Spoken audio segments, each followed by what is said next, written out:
Hello guys, welcome back to our channel out of focus. তো সকাল সকাল আজকে ঘুম থেকে উঠে পড়েছি। ঘুম থেকে উঠে ফার্স্টে বড় মাকে প্রণাম করে নিলাম। তারপরে এখন যাবো একটু ঘরে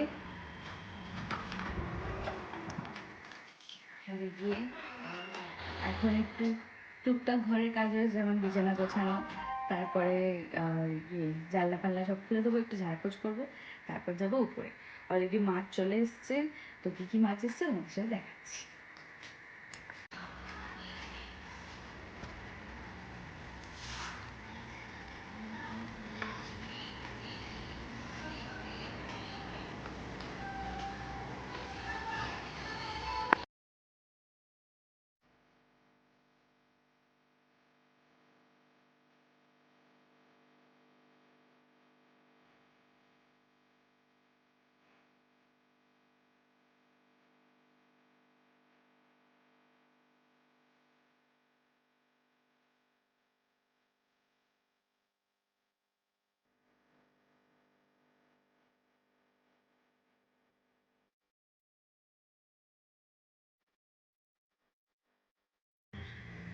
তো সকালবেলা আমি ফ্রেশ হয়ে চেঞ্জ ফেঞ্জ করে এখন রেডি হয়ে গেছি।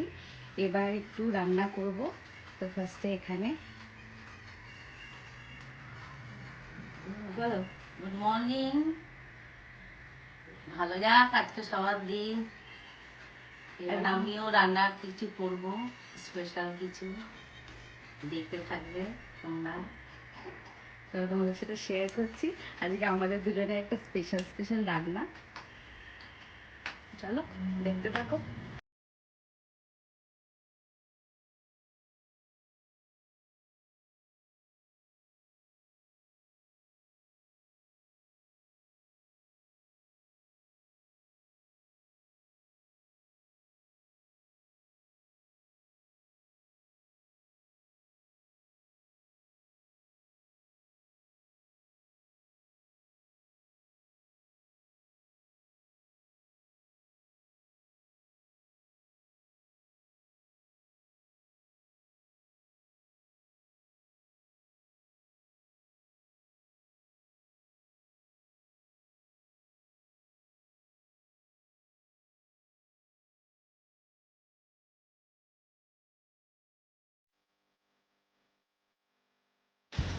তো এখানে আমি বসেইছিলাম, ততক্ষণে দেখি মামনি রান্না করছে।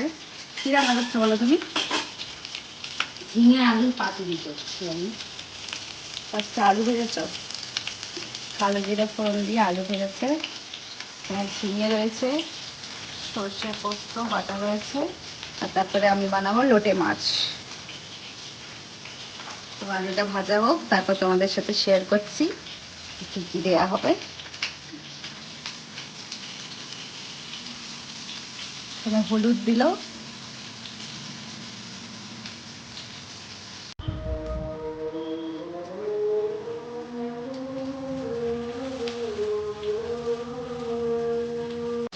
ঝিঙেটা দিয়ে দিলাম, ঝিঙেটা দিয়ে এবার নাড়াচাড়া। এবার ঝিঙেটা ভাজা হয়ে গেলে তারপর মশলা দেবে। হ্যাঁ, এই দিয়ে একটুখানি মেয়ে হয়ে যাবে, তারপরে মশলা দিব। বলো নেক্সট। নেক্সট এবার আমি মশলাটা দিয়ে দিচ্ছি। সর্ষে পোস্ত রসুন সব বাটা আছে, হলুদ আছে, নুন আছে, জল দিয়ে গুলিয়ে নিয়েছি। এবার পোস্তটা দিয়ে দিলাম, বাটাটা দিয়ে দিলাম।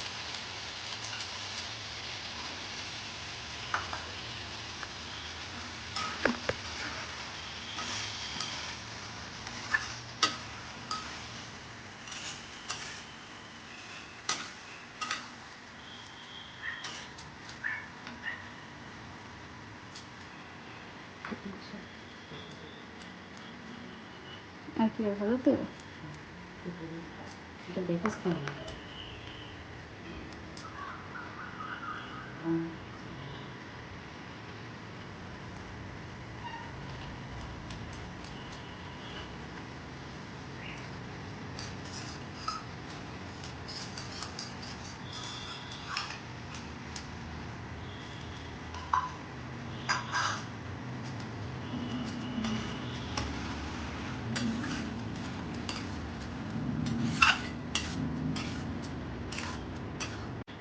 রেডি। হয়ে গেছে রান্না? হ্যাঁ, এবার এই তরকারিটা হয়ে গেছে। তোমরাও এটা এরকম করে বানাবে, খুব সহজ রান্না, খেতেও ভালো হয়। বানিয়ে আমাকে কমেন্টে জানাবে।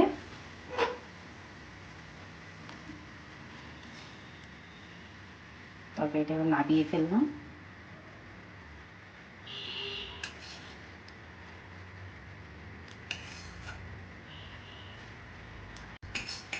আমরা তো লাঞ্চে খেয়ে বলবোই কেমন হয়েছে।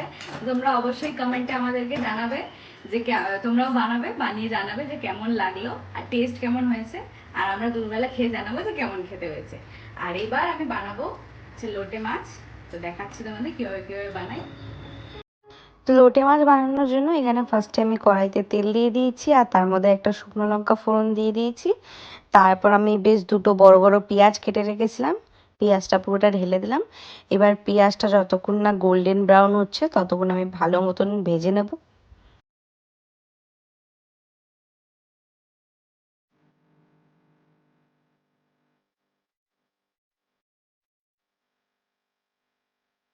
পেঁয়াজটা বেশ হাই ফ্লেমেই ভাজতে হবে, তাহলে তাড়াতাড়ি গোল্ডেন ব্রাউন হয়ে যায়। তো দেখো পেঁয়াজটা ভাজা হয়ে গেছে, দেন আমি একটা কাঁচা লঙ্কা দিয়ে দিলাম। তোমরা আরও বেশি দিতে পারো, কিন্তু এই কাঁচা লঙ্কাগুলো আমাদের যেগুলো আনা হয়েছে সেগুলো প্রচণ্ড ঝাল, মানে একটা দিলেই অবস্থা খারাপ হয়ে যায়, এতটা ঝাল। তো ওই জন্য আমি একটাই দিলাম। তারপরে এখানে আদা রসুন বাটা করে রেখেছিলাম, সেটা পুরোটা দিয়ে দিলাম। এবার ফার্স্টে 2 মিনিট এইটাকে নাড়াচাড়া করব যাতে কাঁচা গন্ধটা চলে যায় আদা রসুন বাটার। আর তারপরে সব মশলাগুলো একে একে করে দেবো।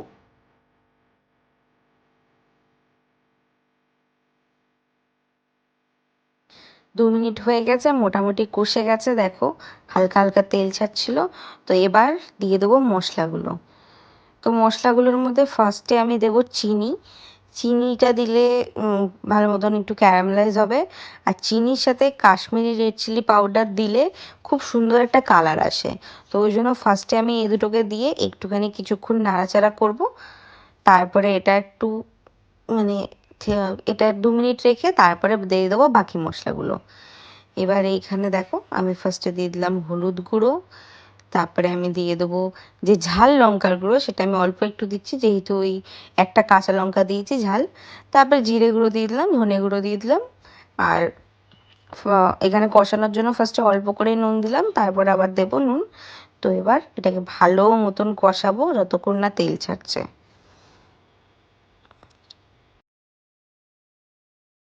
তারপর কষানোর পর আমি টমেটোগুলো দিয়ে দিলাম। এখানে আমি দুটো বড় বড় টমেটো ইউজ করেছি যাতে একটু সুন্দর টকটক খেতে হয়। এই যে দেখো সুন্দর কষে গেছে। তারপর কষানোর টাইমে আমি একটু গরম মশলা দিয়ে দিলাম, গরম মশলা আবার নামানোর টাইমে দেবো।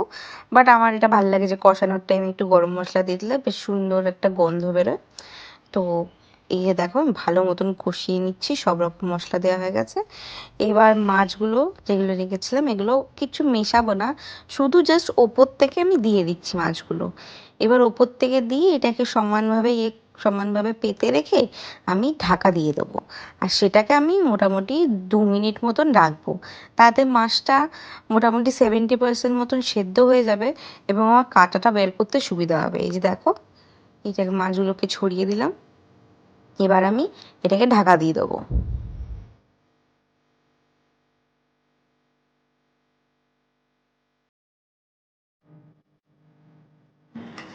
তো মাছটা 2 মিনিট রাখার পরেই মাছটা তো একদম অল্প টাইমেই সিদ্ধ হয়ে যায়, মানে সিদ্ধ না এখনো বাকি রয়েছে। অল্প নরম হতেই আমি কাঁটাগুলো তো তোমরা বের করে নিচ্ছি। এই দেখো গোটা গোটা কাঁটাগুলো যতটা পাচ্ছি মাছ ছাড়িয়ে রেখে তারপর এখান দিয়ে হাত দিয়ে ছাড়িয়ে নেবো। আর যতটা পাচ্ছি দেখো মাছ একদম গলে গেছে, এখান দিয়ে আমি করে কাঁটাগুলো বের করে নিচ্ছি।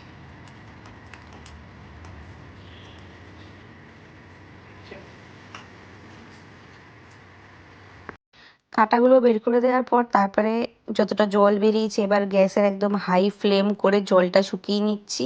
তোমরা যেরকম তোমাদের ইচ্ছা মতন যেরকম পছন্দ সেরকম কনসিস্টেন্সি রাখতে পারো।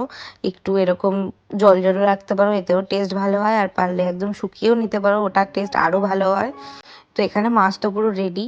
আর কাঁটাটা বের করে দেওয়ার কারণে এটা এতটা মানে 1 ফোঁটা কাঁটা লাগেনি খাওয়ার সময়, কোনো রকম অসুবিধা। এমনিও লোটে মাছের কাঁটা মুখে লাগে না, বাট তাও যে একটু খাওয়ার সময় যে প্রবলেম হয় যে ছোট ছোট কাঁটা মুখে পড়ছে, সেগুলো বাছতে হয়।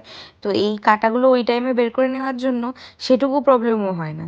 তারপরে দেখো কি সুন্দর মাখো মাখো একটা দেখতে হয়েছে, খুব ভালো খেতে হয়েছিল। 2000 years later. সো লাঞ্চে বসে পড়েছি, আজকে অনেকগুলো মেনু রয়েছে। এই যে ভাত রয়েছে, তারপরে উচ্ছে কুমড়ো ভাজা রয়েছে, পটল ভাজা রয়েছে, এই ফুলকপি আর আলু ভাজা রয়েছে, লাল শাক রয়েছে, এখানে ঝিঙে পাতুরিটা রয়েছে, তারপরে এখানে ডাল রয়েছে, আর রয়েছে লোটে মাছ। তো চলো খেয়ে নিই, তারপরে কথা বলছি। তো আজকে সন্ধেবেলার টিফিনে আমাদের রয়েছে গরম গরম চিকেন পকোড়া, গ্রিন টি, আর এই হচ্ছে আমরা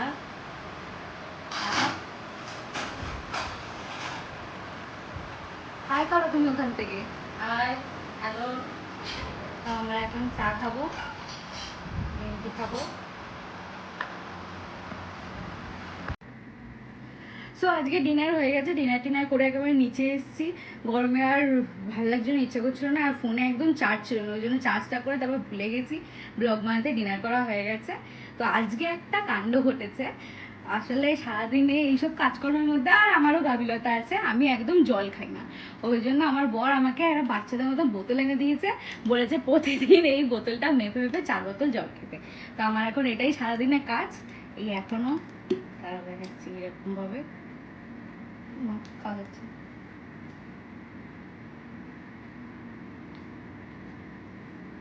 সারাদিনে এখন এই বোতলে 4 বোতল জল খেতে হবে। তো রাত তো হয়ে গেছে, এবার ঘুমোতে যাবো, তো ঝটপট স্কিন কেয়ারটা করে আসি, তারপর ব্লগটা এন্ড করবো। তো স্কিন কেয়ার করা হয়ে গেছে। স্কিন কেয়ারের ব্যাপারে একটা জিনিস আমি বলতে চাই, আমার বাদবাকি যত ক্রিম আর যা কিছু আমি ইউজ করি তার মধ্যে একটা কিন্তু আমার মাস্ট হচ্ছে সেটাফিল। আমি এটা কোনো প্রমোশন করছি না, বাট সেটাফিল ক্রিমটা আমি প্রচণ্ড পরিমাণে ইউজ করি। আর আমার যেহেতু সেন্সিটিভ স্কিন, তো আমি অন্য কিছু হট করে ইউজ করতে পারি না। তো সেটাফিল যখন থেকে আমি ইউজ করছি, তখন থেকে আমি সত্যি খুব ভালো একটা এফেক্ট পেয়েছি এটার জন্য। আর এখন থেকে যেটা খুব দরকারি সেটা হচ্ছে জল খাওয়া। তোমরাও ডেইলি জল খাও, বেশি করে জল খাও, আমিও আজ থেকে জল খাচ্ছি। তো আজকের জন্য এখানেই এন্ড করছি। ব্লগটা কেমন লাগলো অবশ্যই কমেন্টে জানিও। আর আরেকটা কথা, তোমরা ব্লগটা দেখছো বাট তোমরা কোনো রিয়াকশন জানাচ্ছ না আর কিছু আমাকে আপডেট জানাচ্ছ না, তো আমি বুঝতে পারছি না যে তোমরা আরো কি কন্টেন্ট দেখতে চাও। তো তোমরা শেয়ার করো, আরো বন্ধুদের জানাও, আর আমাকে অবশ্যই কমেন্টে জানাও যে তোমাদের কেমন লাগছে, তাহলে আমি আরো নতুন নতুন জিনিস দেখাতে পারবো। তো অনেক ভালোবাসা তোমাদের জন্য, আর তোমরাও এরকমভাবে ভালোবাসা দেখিও, আমাদের পাশে থেকো, আমরা আরও গ্রো করবো। তো আজকের জন্য এটুকুই, আবার কালকে নতুন কিছু নিয়ে আসবো। আর ভিডিওটা যদি ভালো লেগে থাকে তাহলে লাইক শেয়ার অ্যান্ড সাবস্ক্রাইব করতে ভুলো না। আজকের জন্য টাটা।